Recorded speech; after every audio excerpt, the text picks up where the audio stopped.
Okay children, in this lecture we are going to see about Darwin's theory of natural selection.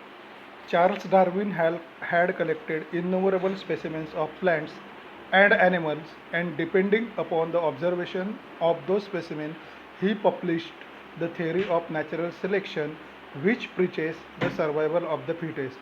Charles Darwin या शास्त्रज्ञाने मोठ्या संख्येवरती इननुमरेबल म्हणजे मोठ्या संख्येवरती प्राण्यांचे आणि वनस्पतींचे नमुने गोळा केले. स्पेसिमेन्स म्हणजे नमुना गोळा केले. And depending upon the observation of two specimen, आणि त्या नमुन्यांच्या निरीक्षणाच्या आधारावरती त्याने एक सिद्धांत मांडला, आणि त्या सिद्धांताचं नाव होतं नैसर्गिक निवडीचा सिद्धांत. He publish the theory of the natural selection which preaches the survivor of the fittest. या सिद्धांतानुसार या सिद्धांताचा निष्कर्ष होता सर्वायव्हर ऑफ द फिटेस्ट, म्हणजे जो सशक्त असेल तोच जिवंत राहील. For this purpose Darwin has published a book titled Origin of Species. या उद्देशासाठी डार्विनने एक पुस्तक प्रकाशित केलं त्याचं स्वतःचं, आणि त्या पुस्तकाचं नाव होतं origin of species. Origin of species म्हणजे प्रजातीचा उगम. While explaining the concept Darwin says that all the organisms reproduce प्रोलिफिकली.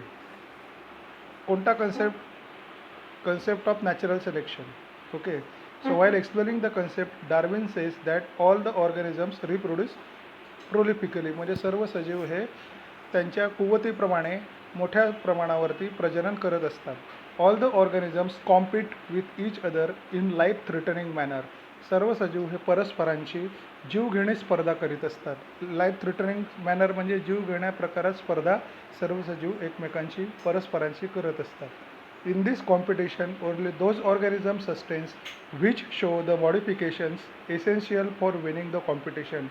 या स्पर्धेमध्ये फक्त तेच सजीव जगतात ज्यांच्यामध्ये स्पर्धेमध्ये टिकून राहण्यासाठी आवश्यक ते मॉडिफिकेशन म्हणजे बदल घडून आलेले असतात, आवश्यक ते मॉडिफिकेशन झालेले असतात. विनिंग दिस कॉम्पिटिशन, स्पर्धेत जिवंत राहण्यासाठी किंवा जिंकण्यासाठी.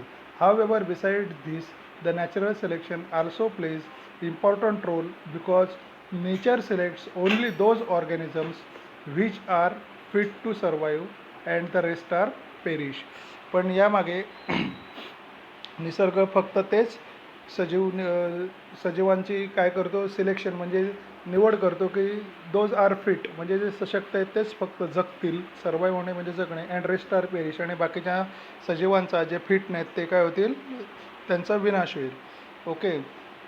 Sustaining and selected organisms can perform reproduction and thereby give rise to the new species with their own specific characters.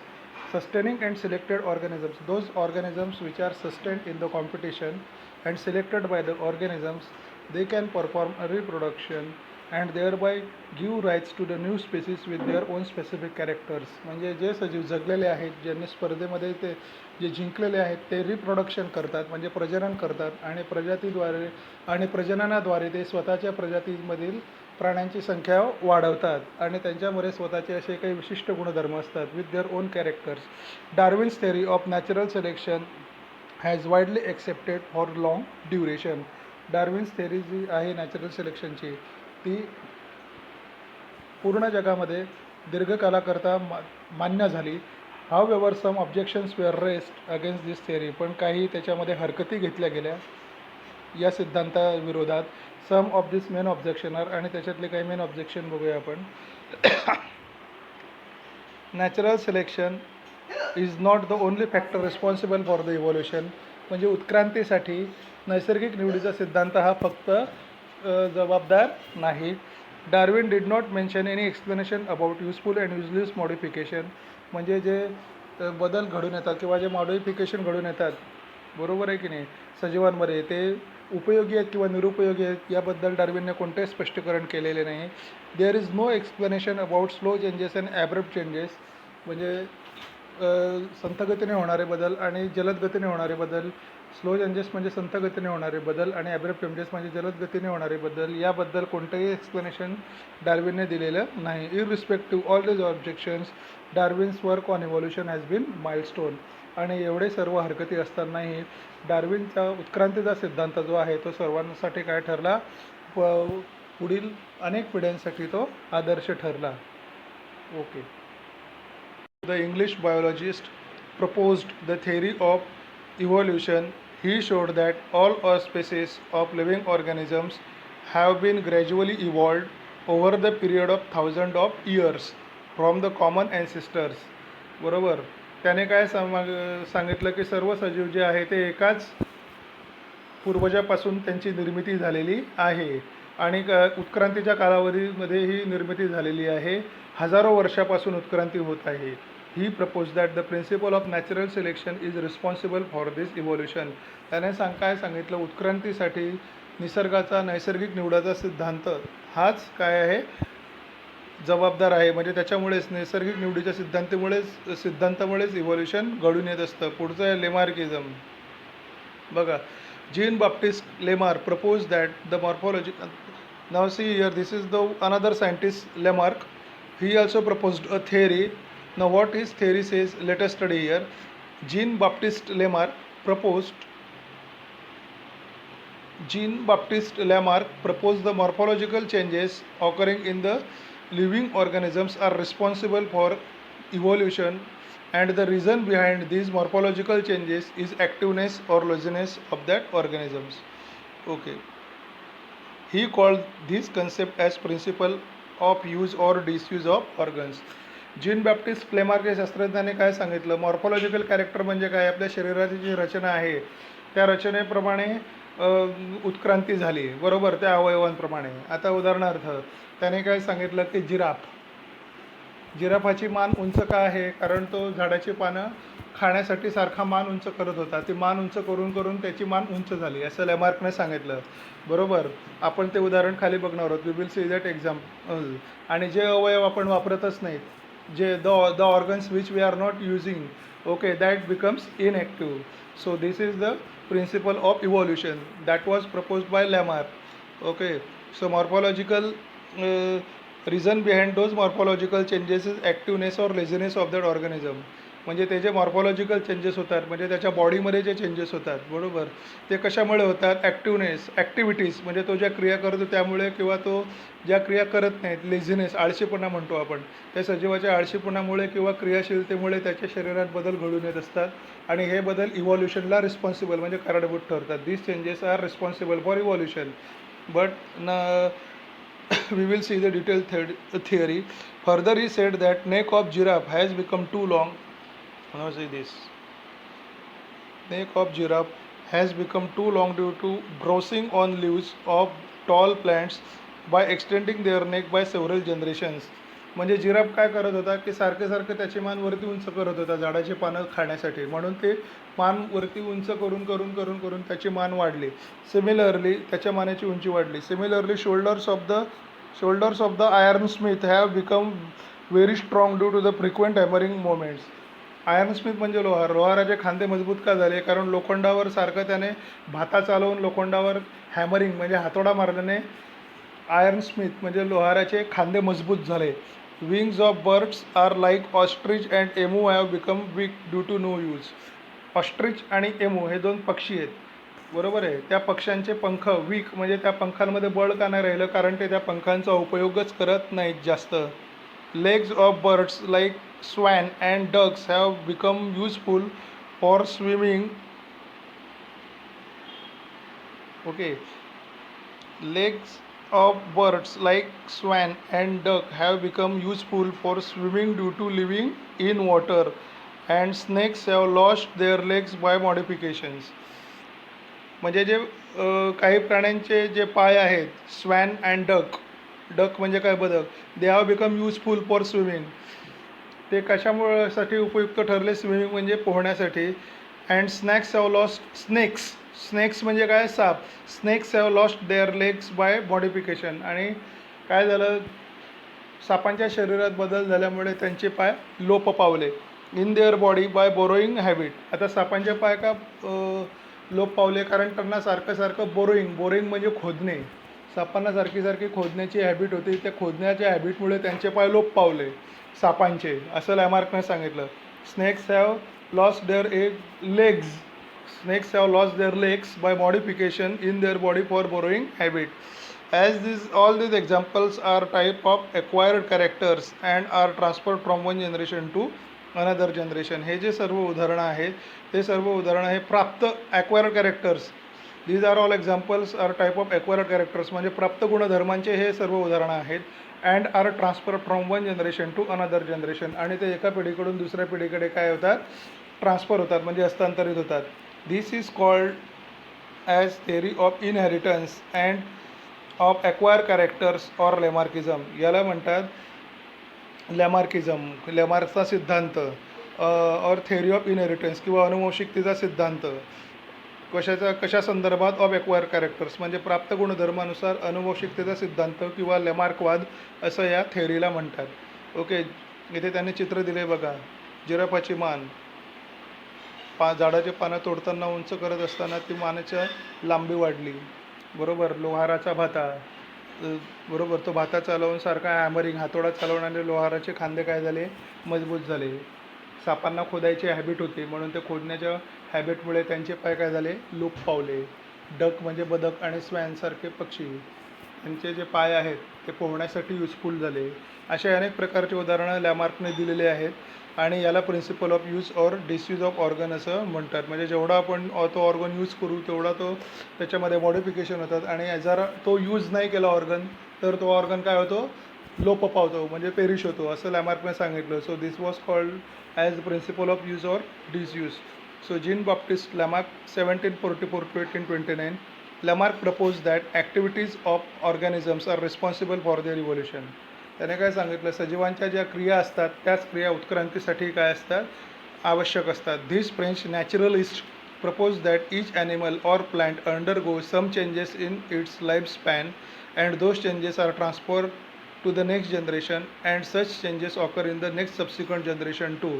या ॲक्टिव्हिटीमुळे काय होतं की वनस्पती किंवा प्राणी काही त्यांच्या शरीरात काही बदल घडून येतात, आणि हे बदल पुढच्या पिढ्यांमध्ये हस्तांतरित होत असतात. Okay, development of organs.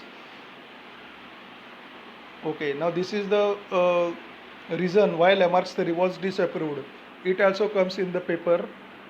Question: give the reason why Lamarck's theory was disapproved. What was the reason of disapproval of Lamarck's theory? So this paragraph is the answer. Development of organ due to specific activities or their degeneration due to no use at all was widely accepted, but transfer of those characters from generation to generation was rejected. म्हणजे अवयवांचा जो विकास आहे तो एका विशिष्ट क्रियांमुळे घडतो, किंवा त्या क्रिया नाही केल्या तर लोप पावतो, हे स्वीकारलं गेलं होतं. परंतु ते कॅरेक्टर्स एका पिढीतून दुसऱ्या पिढीमध्ये ट्रान्सफर होतात, हे अमान्य झालं जगातील शास्त्रज्ञांकडून. दिस वॉज रिजेक्टेड, ते नाकारलं गेलं. Because it had been verified many times that modification brought in us are not transfer to the next generation and there by Lamarck's theory was disapproved. आणि हे पडताळून पाहिलं गेलं बऱ्याच वेळेला की हे कॅरेक्टर्स मागच्या पिढीतून पुढच्या पिढीत हस्तांतरित होत नाहीत. Those characters are not transferred from previous generation to next generation and hence Lamarck's theory was disapproved. So what was the paragraph? Development of organs due to specific activities or their degeneration due to no use at all was widely accepted, but transfer of those characters from generation to generation was rejected. एका पिढीतून दुसरीकडे ते morphological कॅरेक्टरचं transfer होतं ते अमान्य झालं. Because it had been verified many times that modification brought in us are not transferred to the generation. It has been verified many times that modification brought in us are not transferred to the next generation, and thereby Lamarck's theory was disapproved. Okay, so therefore the Lamarck's theory was disapproved, म्हणून Lamarck's theory अमान्य झाली. The living organisms can transfer the characters which it has required to the next generation. This is called ancestry of acquired characters. सजीवांमध्ये जे गुणधर्म आहेत ते गुणधर्म ते पुढच्या पिढीमध्ये काय होत असतात, हस्तांतरित होत असतात. And this is called ancestry of acquire characters. आणि त्याला काय म्हणतात, प्राप्त झालेल्या गुणधर्मांची ॲन्सेस्ट्री. ॲन्सेस्ट्री म्हणजे त्यांचे पूर्वज, त्यांच्या पूर्वजांपासून ते गुणधर्म पुढच्या पिढीमध्ये जात असतात. ओके, पुढचे speciation. What is the speciation? This is also important concept. Write down short note is always frequently asked on this article. What do you mean by speciation? Write down short note on speciation. Formation of new species of plants and animals is the effect of evolution. नवीन प्राण्यांच्या आणि सजीवांच्या प्रजातींची निर्मिती ही उत्क्रांतीमुळेच घडून येत असते. Species is the group of organisms that can produce fertile individuals through the natural selection. Species म्हणजे प्रजाती. स्पीसीज म्हणजे काय? प्रजाती. Species is the group of organisms that can produce fertile individuals through the natural selections. प्रजाती हा सजीवांचा एक असा गट आहे की त्या गटामधून प्रजोत्पादक अशा सजीवांची निर्मिती होत असते. फर्टाईल म्हणजे प्रजोत्पादक, नवीन बाळाला जन्माला घालण्याचे सामर्थ्य असलेले सजीव म्हणजे fertile individuals through the natural selections. आणि या नैसर्गिक निवडीच्या natural reproduction through the natural reproduction. Natural reproduction म्हणजे काय? नैसर्गिक पुनरुत्पादन. Species is the group of organisms that can produce fertile individuals through natural reproduction.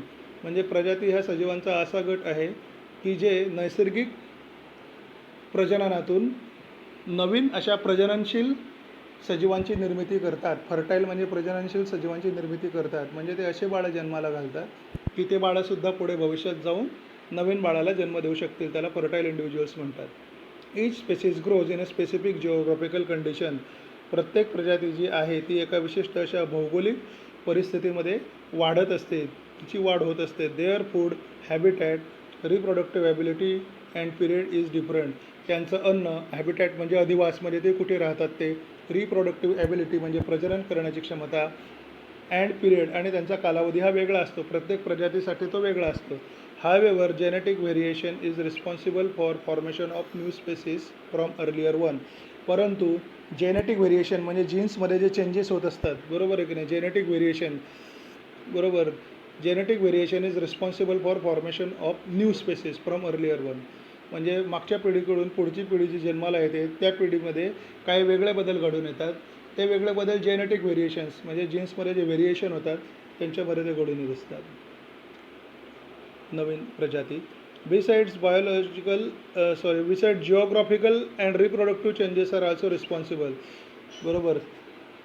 त्याच्याबरोबर काय? Genetic variations is the responsible for formation of new species but along with it which factors are responsible? Geographical and reproductive changes म्हणजे भौगोलिक बदल आणि प्रजनन reproductive changes, प्रजोत्पादक बदल जे असतात ते सुद्धा काय होत असतात? नवीन प्रजातीच्या नवीन पिढीच्या निर्मितीसाठी जबाबदार असतात.